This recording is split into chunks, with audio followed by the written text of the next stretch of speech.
दोस्तों दुनिया की हर मुल्क की आर्मी के पास अपने मुल्क की हिफाजत के लिए जदीद टैंक्स, जहाज और हर किस्म के जंगी आलात मौजूद होते हैं और ये अपने आप को एडवांस करने के लिए आए रोज नए हथियार बनाते नजर आते हैं ताकि दुश्मन का मुकाबला बआसानी किया जा सके।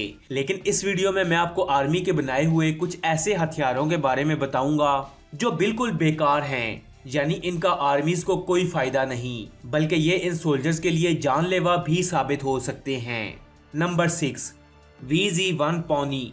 दोस्तों दुनिया भर के शूटर्स अपने टारगेट को हिट करने के लिए आमतौर पर ऊंची जगह को सिलेक्ट करते हैं क्योंकि ऊंची जगह से अपने हदफ को निशाना बनाना इन शूटर्स के लिए आसान होता है। इस बात को देखते हुए अमेरिकन आर्मी ने ये एडवांस VZ-1 एयर व्हीकल बनाई।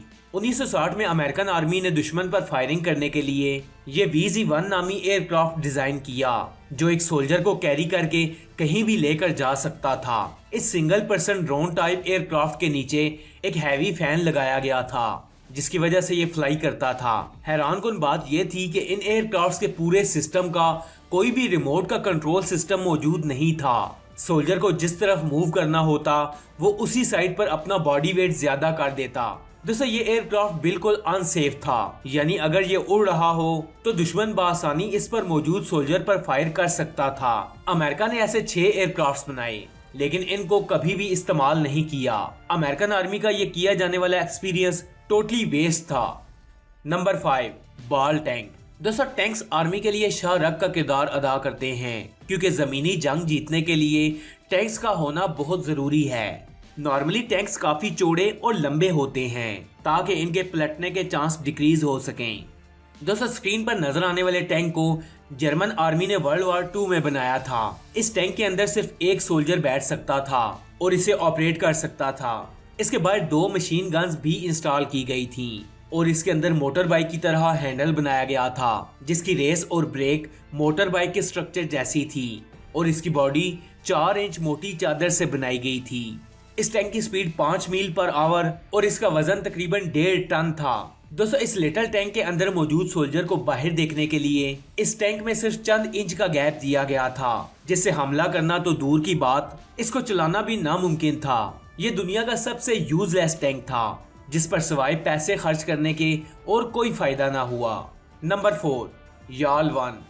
दोस्तों अक्सर आपने फिक्शन मूवीज में कैरेक्टर्स को लेजर गन यूज करते देखा होगा। दुनिया के कई ममालिक की आर्मीज लेजर टेक्नोलॉजी के वेपन्स बनाने की कोशिश में हैं और इस दौड़ में अभी तक सिर्फ अमेरिका ही आगे बढ़ पाया है। अमेरिका ने 2002 में एक जहाज तैयार किया और इसके आगे लेजर टेक्नोलॉजी के वेपन्स इंस्टॉल किए। इस लेजर वेपन्स की डायरेक्शन बआसानी कहीं भी मोड़ी जा सकती थी।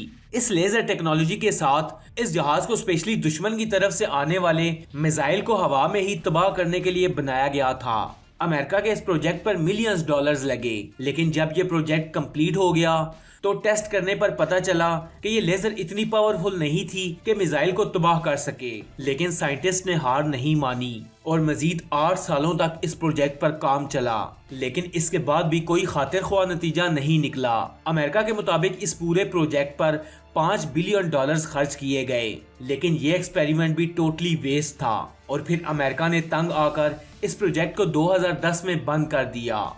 Number 3, balloon bombs. दोस्तों वर्ल्ड वॉर 2 में बहुत से यूरोपियन ममालिक आपस में लड़े और एक दूसरे को नुकसान पहुंचाया। इस जंग की जद में आने वाला हर मुल्क अपने बचाव के लिए कोशिश में मसरूफ था। इस जंग में अमेरिका और जापान भी आमने सामने आए जो एक दूसरे को नुकसान पहुंचाने के लिए हर मुमकिन कोशिश में मसरूफ थे। जापान ने अमेरिका के सोल्जर्स और टैंक्स को डिस्ट्रॉय करने के लिए स्पेशल बैलून बॉम्ब्स बनाए और इन बैलून्स के साथ 35 किलो बारूद बांधकर अमेरिका की तरफ उड़ाया गया ताकि जहां भी ये बैलून्स गिरें वहां मौजूद हर चीज इस बारूद से तबाह हो जाए।